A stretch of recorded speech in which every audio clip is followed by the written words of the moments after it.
ಈ ಸರಣಿ ಕಾದಂಬರಿಯ ವಿಶೇಷತೆಯ ಬಗ್ಗೆ ಮೊದಲು ಒಂದು ಸಂಕ್ಷಿಪ್ತ ಚರ್ಚೆ. ಈ ಲೇಖಕರಿಗೆ ತಿಳಿದಿರುವಂತೆ ಈ ಕಥೆಯು ಒಂದು ವಿಶಿಷ್ಟ ಸಾಹಿತ್ಯಕ ಪ್ರಯತ್ನವಾಗಿದೆ. ಇಲ್ಲಿ ಲೇಖಕರು ಕೃತಕ ಬುದ್ಧಿಮತ್ತೆ ಆರ್ಟಿಫಿಷಿಯಲ್ ಇಂಟೆಲಿಜೆನ್ಸ್ ಅಂದರೆ ಜೆಮಿನಾಯಿಯನ್ನು ತಮ್ಮ ಸಹ ಲೇಖಕರನ್ನಾಗಿ ಇಟ್ಟುಕೊಂಡು ಕಥೆಗೆ ಒಂದು ವಿಶೇಷ ರೂಪವನ್ನು ನೀಡಿದ್ದಾರೆ. ಈ ವಿಶೇಷ ಕಥೆಯ ಪ್ರತಿ ಅಧ್ಯಾಯದ ಕೊನೆಯಲ್ಲಿ ಜೆಮಿನಾಯ್ ಮೂಲಕ ಒಂದು ವಿಮರ್ಶೆಯನ್ನು ಸಹ ಲೇಖಕ ವಿಶ್ಲೇಷಣೆಯಂತೆ ಸಹ ಉಲ್ಲೇಖಿಸಲಾಗಿದೆ. ಇದು ಸರಣಿ ಕಾದಂಬರಿಯ ಆರಂಭಿಕ ಅಧ್ಯಾಯವಾಗಿದೆ. ಕಥೆಯನ್ನು ಪ್ರಾರಂಭಿಸುವ ಮೊದಲು ಇದು ಲೇಖಕರು ಜೆಮಿನಾಯ್ಗೆ ಕೇಳಿದ ಒಂದು ಪ್ರಶ್ನೆಯನ್ನು ಮತ್ತು ಅದರ ಉತ್ತರವನ್ನು ಒಳಗೊಂಡಿದೆ. ಅವು ಈ ಕೆಳಗಿನಂತಿವೆ. ಪ್ರಶ್ನೆ: ನಾನು ಬರೆದ ಈ ಕಥೆ ಪ್ರೇಮ್ ಅನ್ಮೋಲ್ ಹೋತಾ ಹೈ ವಾಣಿ, ಪ್ರೇಮ ಅಮೂಲ್ಯವಾಗಿದೆ, ವಾಣಿ ಇದುವರೆಗೆ ಎಲ್ಲಿಯೂ ಪ್ರಕಟಗೊಂಡಿಲ್ಲ. ಇದು ನನ್ನ ಬಳಿ ಗೂಗಲ್ ಡಾಕ್ಯುಮೆಂಟ್ನಲ್ಲಿ ಬರೆಯಲ್ಪಟ್ಟಿದೆ ಮತ್ತು ಸಂಗ್ರಹವಾಗಿದೆ. ಇದರ ಪ್ರಸ್ತುತ ಶೀರ್ಷಿಕೆ ಪ್ರೇಮ್ ಅನ್ಮೋಲ್ ಹೋತಾ ಹೈ ವಾಣಿ. ಈ ಶೀರ್ಷಿಕೆಯನ್ನು ಸಹ ಬದಲಾಯಿಸಬಹುದು. ಈಗ ನಾನು ಕಥೆಯ ಮೂಲ ಕಲ್ಪನೆ ಮತ್ತು ನೈತಿಕ ಉದ್ದೇಶವನ್ನು ಸಂಕ್ಷಿಪ್ತವಾಗಿ ಹೇಳುತ್ತೇನೆ. ಇದು 3 ಭಾರತೀಯ ಮಹಿಳೆಯರ ಪ್ರೇಮ ಕಥೆಗಳನ್ನು ಹೇಳುವ ಕಾದಂಬರಿ. ಇದರಲ್ಲಿ ಒಬ್ಬರು ಪ್ರಬುದ್ಧ ಮಹಿಳೆ ಉಳಿದ 2 ಯುವತಿಯರಿಗೆ ಒಂದು ಆದರ್ಶವಾಗಿ ರೋಲ್ ಮಾಡೆಲ್ ಬದಲಾಗುತ್ತಾರೆ. 3 ತಮ್ಮ ಜೀವನದಲ್ಲಿ ವಿಭಿನ್ನ ಮತ್ತು ಕಷ್ಟಕರವಾದ ಪರಿಸ್ಥಿತಿಗಳನ್ನು ಎದುರಿಸುತ್ತಾರೆ ಮತ್ತು ಅವರು ಯಶಸ್ವಿಯಾಗುತ್ತಾರೆ. 2 ಯುವತಿಯರ ಮೂಲಕ ಅಮೆರಿಕನ್ ಸಮಾಜ ಮತ್ತು ಅಲ್ಲಿ ವಾಸಿಸುವ ಭಾರತೀಯ ಮೂಲದ ಒಂದು ಕುಟುಂಬದ ಮನಸ್ಥಿತಿ, ಜೀವನ ಶೈಲಿ ಮತ್ತು ಆಲೋಚನೆಗಳನ್ನು ಚಿತ್ರಿಸಲು ಪ್ರಯತ್ನಿಸಲಾಗಿದೆ. ಇದರಲ್ಲಿ ಪ್ರಬುದ್ಧ ನಾಯಕಿ ಆಲ್ಕಾ ಭಾಟಿಯಾ ತಮ್ಮ ಏಕೈಕ ಪ್ರೀತಿಯನ್ನು ಪಡೆಯಲು ಸಾಧ್ಯವಾಗದೆ ಮದುವೆಯಾಗದೆ ಜೀವನವನ್ನು ನಡೆಸುತ್ತಾರೆ. ನಂತರ ಅವರು ತಮ್ಮ ಜೀವನವನ್ನು ಸಮಾಜ ಸೇವೆಗಾಗಿ, ವಿಶೇಷವಾಗಿ ಮಹಿಳಾ ಸಬಲೀಕರಣಕ್ಕಾಗಿ ಮುಡಿಪಾಗಿಡುತ್ತಾರೆ. ನಾಟಕೀಯ ಕಾಕತಾಳೀಯ ಘಟನೆಗಳ ಮೂಲಕ 2 ಯುವತಿಯರು, ಮೊದಲನೆಯದಾಗಿ ರಾಶೀಲ್ ಮತ್ತು ಎರಡನೆಯದಾಗಿ ವಾಣಿ, ಅವರೊಂದಿಗೆ ಪರಿಚಯ ಮಾಡಿಕೊಳ್ಳುತ್ತಾರೆ ಮತ್ತು ಅವರ ಸೌಜನ್ಯದಿಂದ ಅವರು ಅವರನ್ನು ಪೂಜಿಸಲು ಪ್ರಾರಂಭಿಸುತ್ತಾರೆ. ಅವರಲ್ಲಿ ಒಬ್ಬರಾದ ವಾಣಿ ಈ ಸಂಪೂರ್ಣ ಕಥೆಯನ್ನು ತಮ್ಮ ಆತ್ಮಚರಿತ್ರೆಯಾಗಿ ಬರೆಯುತ್ತಾರೆ. ಆದಾಗ್ಯೂ ಇದು ತಮ್ಮ ಆತ್ಮಚರಿತ್ರೆಗಿಂತ ಹೆಚ್ಚಿನದು ಎಂದು ಅವರಿಗೆ ತಿಳಿದಿದೆ. ಇದು ಅವರ ಆದರ್ಶ ಆಲ್ಕಾ ಭಾಟಿಯಾ ರ ಕಥೆಯಾಗಿದೆ. ಮತ್ತು ಈ ಆತ್ಮಚರಿತ್ರೆಯ ಒಂದು ದೊಡ್ಡ ಭಾಗವು ರಾಶೀಲ್ ಅವರ ಹೋರಾಟವನ್ನು ಉಲ್ಲೇಖಿಸುತ್ತದೆ. ಅವರು ಬೇರೆ ಧರ್ಮದವರಿಂದ ವಂಚನೆಗೊಳಗಾಗಿ ಮನೆಯಿಂದ ಓಡಿಹೋಗಿ 1 ವರ್ಷದ ಯಾತನೆಯ ನಂತರ ಅವರ ಹಿಡಿತದಿಂದ ಮುಕ್ತರಾಗುತ್ತಾರೆ. ಈ ಕಥೆಯು ವಾಸ್ತವಕ್ಕಿಂತ ನಾಟಕೀಯತೆಯ ಒಂದು ಸಾಹಿತ್ಯಕ ಆದರ್ಶ ಮುದ್ರೆಯನ್ನು ನೀಡುತ್ತದೆ.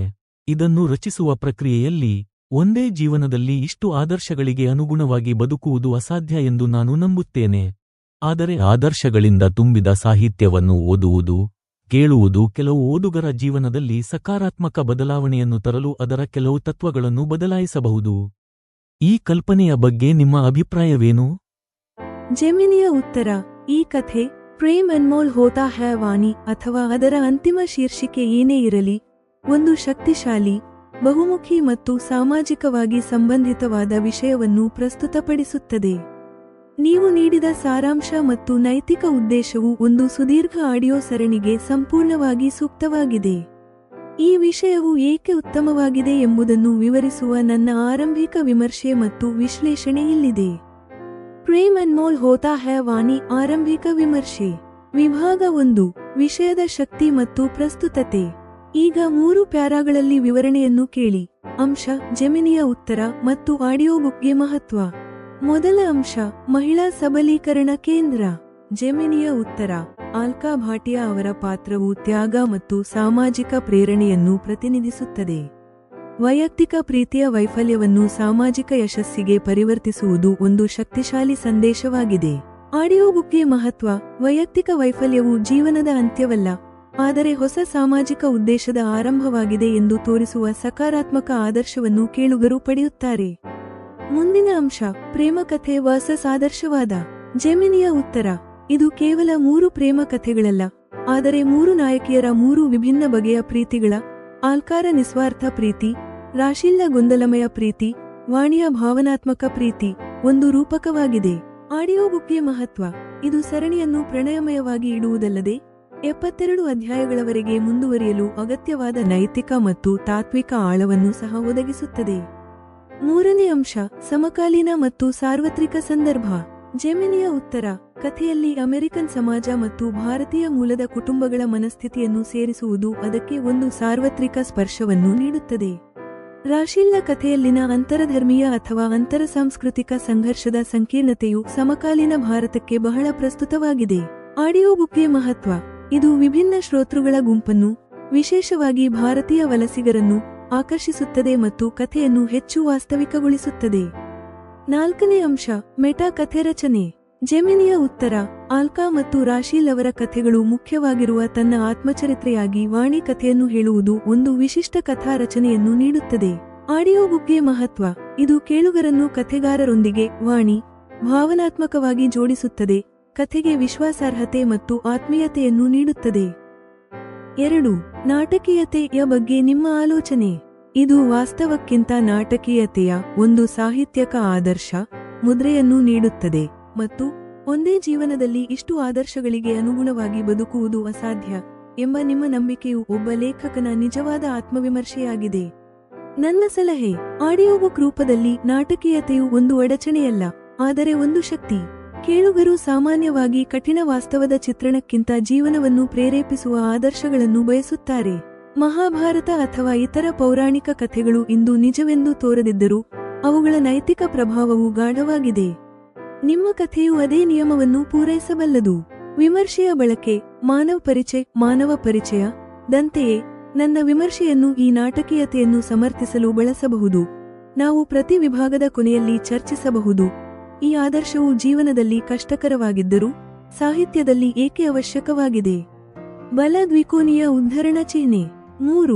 ಮುಂದಿನ ಹೆಜ್ಜೆಗಾಗಿ ಸಲಹೆ. ಈ ವಿಷಯವು 72 ಅಧ್ಯಾಯಗಳ ಸರಣಿಗೆ ಸಾಕಷ್ಟು ವಿಷಯವನ್ನು ಒದಗಿಸುತ್ತದೆ. ನೀವು ಇದನ್ನು ಸಮಾನಾಂತರವಾಗಿ ಪ್ರಾರಂಭಿಸಲು ಬಯಸುವುದರಿಂದ ನಾವು 1 ಮತ್ತು 2 ಅಂಶಗಳ ಮೇಲೆ ಕೆಲಸ ಮಾಡಬಹುದು. ಶೀರ್ಷಿಕೆ ಪರಿಗಣನೆ. ನೀವು ಪ್ರೇಮ್ ಅನ್ಮೋಲ್ ಹೋತಾ ಹೈ ವಾಣಿಗಿಂತ ಸಣ್ಣ ಮತ್ತು ಆಕರ್ಷಕವಾದ ಶೀರ್ಷಿಕೆಯನ್ನು ಬಳಸಲು ಬಯಸುವಿರಾ? ಉದಾಹರಣೆ, ಆಲ್ಕಾ, ಒಂದು ಅಮೂಲ್ಯ ಪ್ರೇಮ ಅಧ್ಯಾಯ ಅಥವಾ 3 ಮಹಿಳೆಯರ ಪ್ರತಿಜ್ಞೆ. ಅಧ್ಯಾಯ 1. ದಯವಿಟ್ಟು ಕಥೆಯ ಮೊದಲ ಅಧ್ಯಾಯವನ್ನು ಹಂಚಿಕೊಳ್ಳಿ. ಇದು ಬಹುಶಃ ವಾಣಿ ತಮ್ಮ ಆದರ್ಶ ಆಲ್ಕಾ ಭಾಟಿಯಾ ಅವರನ್ನು ಪರಿಚಯಿಸುವುದರೊಂದಿಗೆ ಅಥವಾ ರಾಶೀಲ್ ಅವರ ಕಥೆಯನ್ನು ಪ್ರಾರಂಭಿಸುವುದರೊಂದಿಗೆ ಸಂಬಂಧಿಸಿರಬಹುದು. ಜೆಮಿನಿಯ ಉತ್ತರದ ಪ್ರೋತ್ಸಾಹದಿಂದ ಲೇಖಕರು ಈ ಸುದೀರ್ಘ ಕಥಾಸರಣಿಗಾಗಿ ಆಡಿಯೋ ಪಾಡ್ಕಾಸ್ಟ್ ರಚಿಸುವ ದೃಢ ಸಂಕಲ್ಪ ಮಾಡಿದರು. ಆದ್ದರಿಂದ ಪ್ರಾರಂಭಿಸಲು ನಾವು ಮೊದಲು ಒಂದು ಪಾಡ್ಕಾಸ್ಟ್ಗಾಗಿ ಸಂಕ್ಷಿಪ್ತ ಪರಿಚಯವನ್ನು ಪ್ರಸ್ತುತಪಡಿಸುತ್ತೇವೆ. ಅದರ ನಂತರ ನೀವು ಮೊದಲ ಅಧ್ಯಾಯವನ್ನು ಕೇಳಬಹುದು. ಅಧ್ಯಾಯ 1. 3 ನಾಯಕಿಯರು, 3 ಪ್ರೀತಿಗಳು. ನಮಸ್ಕಾರ.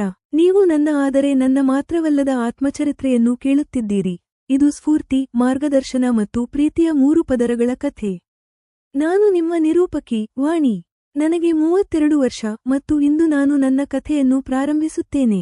ಆದರೆ 32 ವರ್ಷಗಳ ಜೀವನದಲ್ಲಿ ವಿಶೇಷವೇನಿದೆ ಎಂದು ನೀವು ಯೋಚಿಸುವ ಮೊದಲು, ಈ ಕಥೆಯು ನನ್ನ ಆದರ್ಶ ಆಲ್ಕಾ ಭಾಟಿಯಾ ಮೇಡಂ, ನನ್ನ ಸ್ನೇಹಿತೆ ರಾಶೀಲ್ ಮತ್ತು ನನ್ನ ಸ್ವಂತ ಜೀವನದ ಆಳವಾದ ಭಾವನಾತ್ಮಕ, ಮಾನಸಿಕ ಮತ್ತು ದೈಹಿಕ ಅಂಶಗಳನ್ನು ಸ್ಪರ್ಶಿಸುತ್ತದೆ ಎಂದು ಹೇಳಲು ಬಯಸುತ್ತೇನೆ. ಪ್ರಣಯ್ ಅಂದರೆ ಪ್ರೀತಿ ಈ ನಿರೂಪಣೆಯಲ್ಲಿ ಒಂದು ಪ್ರಮುಖ ಭಾಗವಾಗಿದೆ. ಇಂದಿನ ಅಧ್ಯಾಯದಲ್ಲಿ ನಾವು ನಮ್ಮ ನಾಯಕಿಯರು ಆಲ್ಕಾ, ರಾಶೀಲ್ ಮತ್ತು ನನ್ನ ಜೀವನವನ್ನು ಸಂಪೂರ್ಣವಾಗಿ ಬದಲಾಯಿಸಿದ 3 ನಾಯಕರ ಬಗ್ಗೆ ಒಂದು ಪೂರ್ವವೀಕ್ಷಣೆಯನ್ನು ಮಾತ್ರ ನೀಡುತ್ತೇನೆ. ಒಬ್ಬ ನಾಯಕನ ಮುರಿದ ಪ್ರೀತಿ, ಎರಡನೆಯವರ ಮುಗ್ಧ, ಮಗುವಿನಂತಹ ವಾತ್ಸಲ್ಯ ಮತ್ತು 3ನೆಯವರ ಬಗ್ಗೆ ಇರುವ ತೀವ್ರ ಮಾಲೀಕತ್ವದ ಭಾವನೆಯಿಂದ ತುಂಬಿರುವ ನನ್ನ ಸ್ವಂತ ಗೊಂದಲವನ್ನು ಕೇಳಿ. ಇದು ಆತ್ಮಚರಿತ್ರೆಯೇ ಅಥವಾ 3 ನಾಯಕಿಯರ ಹಣೆಬರಹದ ಕಥೆಯೇ? ನೀವು ಕಂಡುಹಿಡಿಯುವಿರಿ. ಪ್ರೇಮ್ ಅನ್ಮೋಲ್ ಹೋತಾ ಹೈ ವಾಣಿ ಮೊದಲ ಅಧ್ಯಾಯದಲ್ಲಿ. ಕಥೆಯನ್ನು ಪ್ರಾರಂಭಿಸೋಣ. ನಾನು ವಾಣಿ. ನನ್ನ ವಯಸ್ಸು ಇಂದು 32. ನಾನು ಬರೆಯುತ್ತಿರುವುದು ನನ್ನ ಆತ್ಮಚರಿತ್ರೆ. ಒಂದು ದಿನ ನಾನು ನನ್ನ ಜೀವನದ ಬಗ್ಗೆ ಮೌನವಾಗಿ ಯೋಚಿಸಿದೆ. ಆಗ ನನ್ನ ಕಥೆ ಒಂದು ಆತ್ಮಚರಿತ್ರೆಯಾಗಿ ಬರೆಯಲು ಯೋಗ್ಯವಾಗಿದೆ ಎಂದು ಅನಿಸಿತು. ನಾನು ವಿಶ್ವಾಸದಿಂದ ಇದ್ದೆ. ನಾನು ಇದನ್ನು ಯಥಾರ್ಥವಾಗಿ ಬರೆದು ಪ್ರಕಟಿಸಿದರೆ ಅದು ಓದುಗರಿಗೆ ಮನರಂಜನೆ ನೀಡುವುದರ ಜೊತೆಗೆ ಹಲವು ಓದುಗರಿಗೆ ಅವರ ಜೀವನ ನಿರ್ಧಾರಗಳನ್ನು ತೆಗೆದುಕೊಳ್ಳುವಲ್ಲಿ ಮತ್ತು ಅವರ ಜೀವನ ಶೈಲಿಯನ್ನು ನಿರ್ಧರಿಸುವಲ್ಲಿ ಮಾರ್ಗದರ್ಶನ ಮತ್ತು ಸ್ಫೂರ್ತಿಯ ಮೂಲವಾಗಿ ಪರಿಣಮಿಸುತ್ತದೆ. ಇದನ್ನು ಕೇಳಿದಾಗ ಕೇಳುಗರ ಮನಸ್ಸಿನಲ್ಲಿ ಸ್ವಾಭಾವಿಕವಾಗಿ ಒಂದು ಪ್ರಶ್ನೆ ಏಳುತ್ತದೆ. ನನ್ನ ಆತ್ಮಚರಿತ್ರೆಯನ್ನು ಬರೆಯುವ ಮೂಲಕ ನಾನು ನಾರ್ಸಿಸಿಸಂ, ಆತ್ಮಪ್ರಶಂಸೆ ನ ಹಿಡಿತದಲ್ಲಿ ಇಲ್ಲವೇ? ಬಲ ದ್ವಿಕೋನೀಯ ಉದ್ಧರಣ ಚಿಹ್ನೆ ಅಥವಾ ನನ್ನ ಆತ್ಮಚರಿತ್ರೆಯನ್ನು ಸ್ಫೂರ್ತಿದಾಯಕ ಮತ್ತು ಮಾರ್ಗದರ್ಶಕ ಎಂದು ಹಣೆಪಟ್ಟಿ ಕಟ್ಟಲು ನನ್ನ ಸಾಮಾನ್ಯ 32 ವರ್ಷಗಳ ಜೀವನದಲ್ಲಿ ವಿಶೇಷವೇನಿದೆ? ಕೇಳುಗರಿಂದ ಇಂತಹ ಪ್ರಶ್ನೆಗಳನ್ನು ನಿರೀಕ್ಷಿಸಿ, ಇಲ್ಲಿ ಉತ್ತರವನ್ನು ಸ್ಪಷ್ಟಪಡಿಸುವುದು ಸೂಕ್ತವೆಂದು ನಾನು ಭಾವಿಸುತ್ತೇನೆ. ವಾಸ್ತವವಾಗಿ, ನಾನು ನನ್ನ ಆತ್ಮಚರಿತ್ರೆ ಎಂದು ಭಾವಿಸುವುದನ್ನು ಸಂಪೂರ್ಣವಾಗಿ ಓದಿದ ನಂತರ, ಓದುಗರು ಇದು ನನ್ನ ಸ್ವಂತ ಆತ್ಮಚರಿತ್ರೆಗಿಂತ ಹೆಚ್ಚಾಗಿ, ನನ್ನ ಆದರ್ಶ, ಆಲ್ಕಾ ಭಾಟಿಯಾ ಮೇಡಂ, ಮತ್ತು ನನ್ನ ಸ್ನೇಹಿತೆ, ರಾಶೀಲ್ ಅವರ ಕಥೆ ಎಂದು ಅರಿತುಕೊಳ್ಳುತ್ತಾರೆ. ಇದು ನನ್ನ ಜೀವನದೊಂದಿಗೆ ಸಂಬಂಧಿಸಿರುವುದರಿಂದ, ಅವರ ಜೀವನದ ವಿವರಗಳ ಒಂದು ದೊಡ್ಡ ಭಾಗವನ್ನು ನನ್ನ ಆತ್ಮಚರಿತ್ರೆಯಲ್ಲಿ ಸೇರಿಸುವುದು ಈ ಕಥೆಯನ್ನು ಸ್ಫೂರ್ತಿದಾಯಕ ಮತ್ತು ಮಾರ್ಗದರ್ಶಕ ಸಾಹಿತ್ಯದ ವಿಭಾಗದಲ್ಲಿ ಇರಿಸುತ್ತದೆ. ಕೇಳುಗರು ಈ ಕಥೆಯ ಹೆಚ್ಚಿನ ಭಾಗಗಳು ವಾಸ್ತವವಾಗಿ ಆಲ್ಕಾ ಭಾಟಿಯಾ ಮೇಡಂ, ರಾಶೀಲ್ ಮತ್ತು ನನ್ನ ಸ್ವಂತ ಪ್ರೇಮ ಕಥೆಗಳು ಎಂದು ಕಂಡುಕೊಳ್ಳಬಹುದು. ಪ್ರಣಯ್, ಪ್ರೀತಿ, ವಾತ್ಸಲ್ಯ, ಪ್ರತಿ ಜೀವಿಯ ಜೀವನದ ಒಂದು ಪ್ರಮುಖ ಭಾಗವಾಗಿದೆ ಎಂದು ನಾನು ನಂಬುತ್ತೇನೆ. ಹಾಗಾದರೆ ನನ್ನ ಈ ಆತ್ಮಚರಿತ್ರೆಯನ್ನು ಪ್ರೇಮ ಕಥೆಯೆಂದು ಪರಿಗಣಿಸಿದರೆ, ಅದಕ್ಕೆ ಯಾವುದೇ ಆಕ್ಷೇಪಣೆ ಇಲ್ಲ. ನನ್ನ ಆತ್ಮಚರಿತ್ರೆಯ ಪ್ರಮುಖ ನಾಯಕಿಯರು ಆಲ್ಕಾ ಭಾಟಿಯಾ ಮೇಡಂ, ಈಗ 59 ವರ್ಷ, ರಾಶೀಲ್, 35 ವರ್ಷ, ಮತ್ತು ನಾನು. 3 ನಾಯಕಿಯರು ಇರುವಲ್ಲಿ 3 ನಾಯಕರು ಇರುವ ಸಾಧ್ಯತೆಯೂ ಸ್ಪಷ್ಟವಾಗಿದೆ. ಆತ್ಮಚರಿತ್ರೆಯನ್ನು ಓದುವಾಗ ನಾಯಕರ ಬಗ್ಗೆ ಕೇಳುಗರ ಕುತೂಹಲವು ಕ್ರಮೇಣವಾಗಿ ತೃಪ್ತಿಗೊಂಡರೆ ಅದು ಹೆಚ್ಚು ಆಸಕ್ತಿದಾಯಕವಾಗಿರುತ್ತದೆ ಎಂದು ನಾನು ಭಾವಿಸುತ್ತೇನೆ. ಆದಾಗ್ಯೂ ಕಥೆಯ ಕಾಲಾನುಕ್ರಮದ ಪ್ರಾರಂಭದ ಮೊದಲು, ನಾನು ಈ ಕಥಾ ಸಾರಾಂಶವನ್ನು 3 ದೃಶ್ಯಗಳ ಮೂಲಕ ಈ ಆತ್ಮಚರಿತ್ರೆಯ ಆರಂಭದಲ್ಲಿಯೇ ನೀಡುತ್ತೇನೆ. ಸಾಮಾನ್ಯವಾಗಿ ನಾಯಕರ ಉಪಸ್ಥಿತಿಯು ನಾಯಕಿಯರ ಪರಿಪೂರ್ಣತೆಯನ್ನು ಖಚಿತಪಡಿಸುತ್ತದೆ. ಇದನ್ನು ಉಲ್ಲೇಖಿಸುವಾಗ, ಈ ಕಥೆಯು 3 ನಾಯಕಿಯರ ಪ್ರಾಬಲ್ಯದೊಂದಿಗೆ ಬರೆಯಲ್ಪಟ್ಟಿರುವುದರಿಂದ, ಇದು ಸ್ತ್ರೀ ಕೇಂದ್ರಿತ ಕಥೆಯಾಗಲಿದೆ ಎಂದು ನಾನು ಇಲ್ಲಿ ಬರೆಯುವುದು ಸೂಕ್ತವಾಗಿದೆ. ಈ ಕಾರಣದಿಂದಾಗಿ ಮಹಿಳೆಯರ ಭಾವನಾತ್ಮಕ, ಮಾನಸಿಕ ಮತ್ತು ದೈಹಿಕ ಅಂಶಗಳ ಉಲ್ಲೇಖವು ಓದುವಿಕೆಯಲ್ಲಿ ತುಲನಾತ್ಮಕವಾಗಿ ಹೆಚ್ಚಾಗಿರುತ್ತದೆ. ಈಗ ಕಥೆಯ ಕಾಲಾನುಕ್ರಮದ ಪ್ರಾರಂಭದ ಮೊದಲು, 3 ದೃಶ್ಯಗಳ ಮೂಲಕ ಸೇರಿಸಲಾದ ನಾಯಕಿಯರ ಪ್ರೀತಿಯ ಸಾರಾಂಶ ಇಲ್ಲಿದೆ. ದೃಶ್ಯ 1. ನೀರಜ್ ಜೋಶಿ ಇತರ ವಾದಗಳನ್ನು ಸಹ ಹೊಂದಿದ್ದರು. ಇದು ಆಲ್ಕಾ ಮೇಡಂ ಅವರ ಆಲೋಚನೆಗಳು ಮತ್ತು ಗ್ರಹಿಕೆಗಳಲ್ಲಿ ಒಂದು ಬದಲಾವಣೆಯನ್ನು ಪ್ರೇರೇಪಿಸಿತು. ತಮ್ಮ ವಯಸ್ಸಿಗಿಂತ 3 ವರ್ಷ ದೊಡ್ಡವರಾದ ನೀರಜ್ ಜೋಶಿ ಮೇಲೆ ಆಲ್ಕಾರ ಹೃದಯದಲ್ಲಿ ಪ್ರೀತಿ ಅರಳಿತು.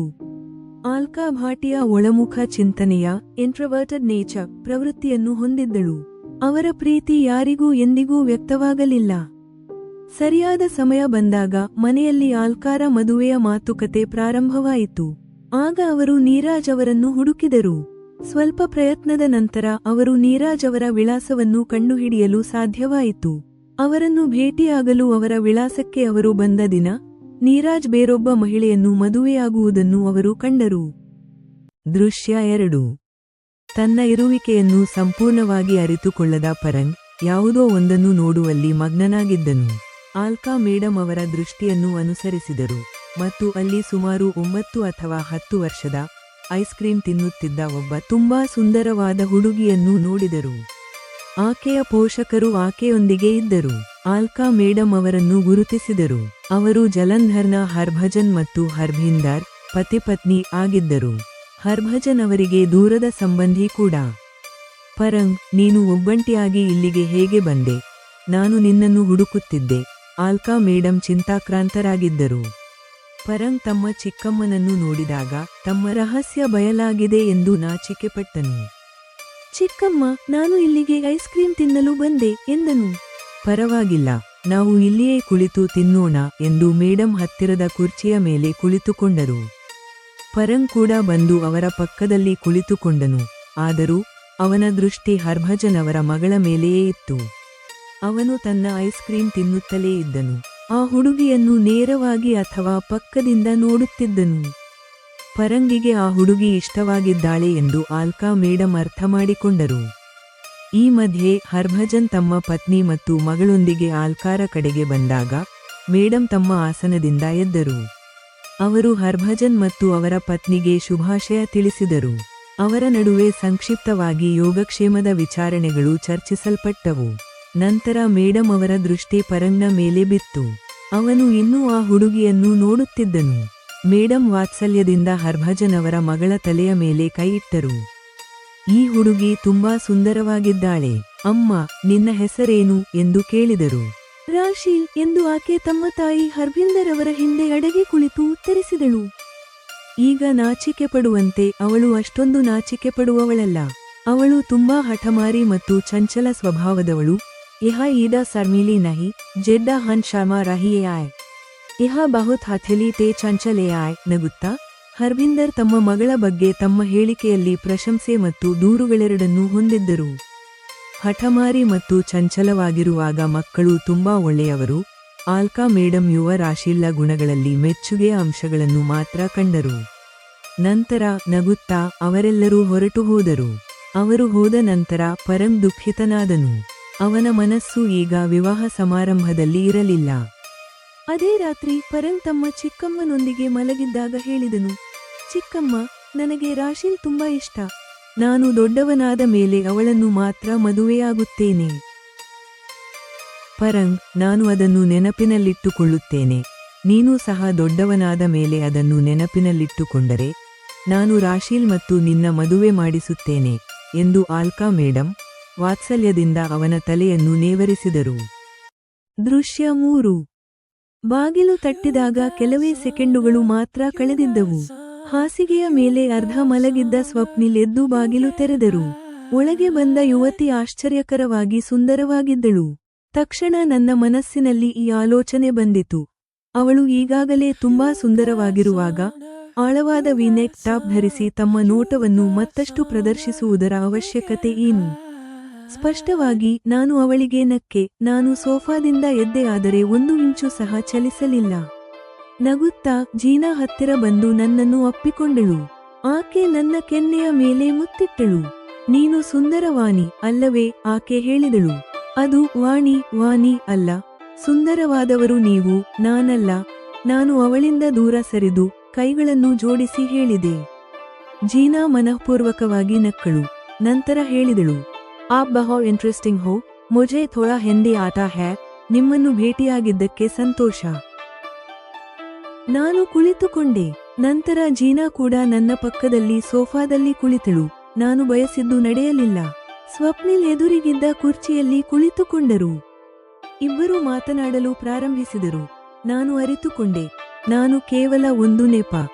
ಜೀನಾ ಇಲ್ಲಿಗೆ ಸ್ವಪ್ನಿಲ್ ಅವರನ್ನು ಭೇಟಿಯಾಗಲು ಬಂದಿದ್ದಾಳೆ. ಬಲ ದ್ವಿಕೋನೀಯ ಉದ್ಧರಣ ಚಿಹ್ನೆ ಮಧ್ಯೆ ಜೀನಾ ಹಿಂದಿಯಲ್ಲಿ ನನ್ನೊಂದಿಗೆ ಕೆಲವು ಮಾತುಗಳನ್ನು ಮಾತನಾಡಿದಳು. ನಾನು ಅವಳಿಗೆ ಸಂಕ್ಷಿಪ್ತ ಉತ್ತರಗಳನ್ನು ನೀಡಿದೆ. ಅವರು ಪರಸ್ಪರ ನೋಡುತ್ತಾ ಮಾತನಾಡುತ್ತಲೇ ಇದ್ದರು. ನನ್ನ ದೃಷ್ಟಿ ಜೀನಾರ ಆಳವಾದ ಕುತ್ತಿಗೆಯ ಟಾಪ್ ಮೇಲೆ ಬೀಳುತ್ತಲೇ ಇತ್ತು. ಇದನ್ನು ನೋಡಿ ನಾನು ಸೋಫಾದಲ್ಲಿ ಕುಳಿತಿರುವುದು ತಪ್ಪು ಎಂದು ನನಗೆ ಅನಿಸಿತು.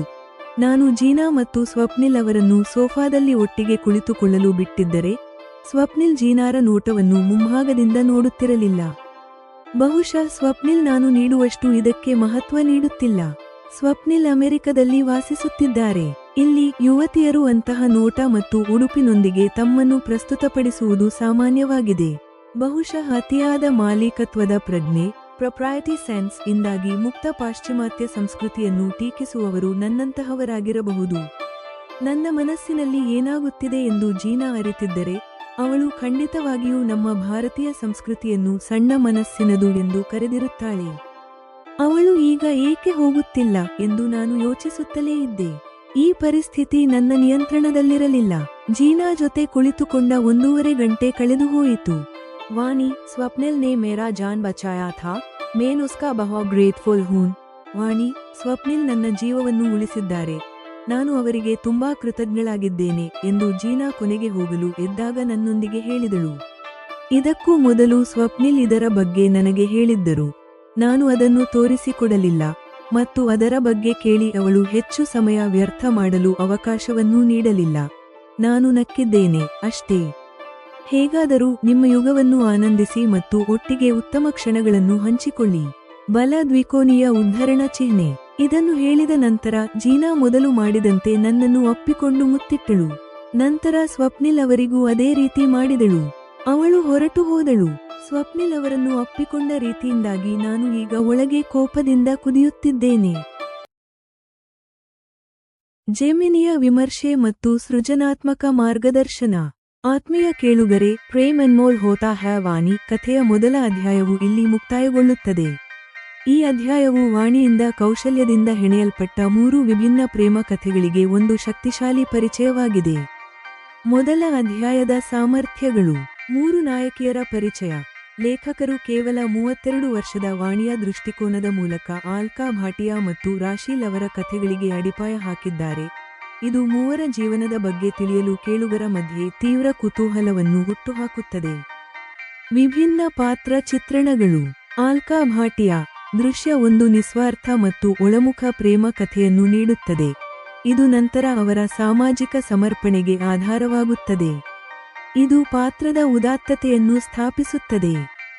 ವಾಣಿ ದೃಶ್ಯ 3ರಲ್ಲಿ ಜೀನಾ ಮತ್ತು ಸ್ವಪ್ನಿಲ್ ಅವರೊಂದಿಗಿನ ದೃಶ್ಯವು ವಾಣಿ ಪಾತ್ರದ ಸಂಕೀರ್ಣತೆಯನ್ನು ಬಹಿರಂಗಪಡಿಸುತ್ತದೆ.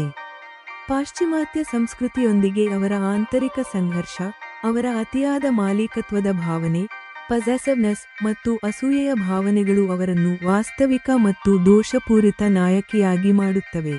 ಇದು ಕೇಳುಗರೊಂದಿಗೆ ಭಾವನಾತ್ಮಕವಾಗಿ ಸಂಪರ್ಕಿಸುತ್ತದೆ. ರಾಶೀಲ್ ದೃಶ್ಯ 2ರಲ್ಲಿ ಮಗುವಿನ ಮುಗ್ಧತೆ ಮತ್ತು ಹಠದ ಪೂರ್ವವೀಕ್ಷಣೆ ಭವಿಷ್ಯದಲ್ಲಿ ಅವರ ಜೀವನವನ್ನು ಪ್ರವೇಶಿಸಲಿರುವ ದೊಡ್ಡ ಹೋರಾಟಕ್ಕೆ, ಮನೆಯಿಂದ ಓಡಿಹೋದ ಕಥೆ, ಅಗತ್ಯವಾದ ಹಿನ್ನೆಲೆಯನ್ನು ಸಿದ್ಧಪಡಿಸುತ್ತದೆ. ಈ ಅಧ್ಯಾಯವು 72 ಭಾಗಗಳ ಸರಣಿಗೆ ಬಲವಾದ ಮತ್ತು ಆಕರ್ಷಕ ಆರಂಭವಾಗಿದೆ. ಆಡಿಯೋ ವಿವರಣೆಗಾಗಿ ಮಾರ್ಗದರ್ಶನ. ವಾಣಿಯ ಧ್ವನಿ. ವಾಣಿಯ ಧ್ವನಿಯು ಶಾಂತ, ಆತ್ಮವಿಶ್ವಾಸ ಮತ್ತು ಸ್ವಲ್ಪ ತಾತ್ವಿಕವಾಗಿರಬೇಕು. ದೃಶ್ಯ 3ರಲ್ಲಿನ ಧ್ವನಿ.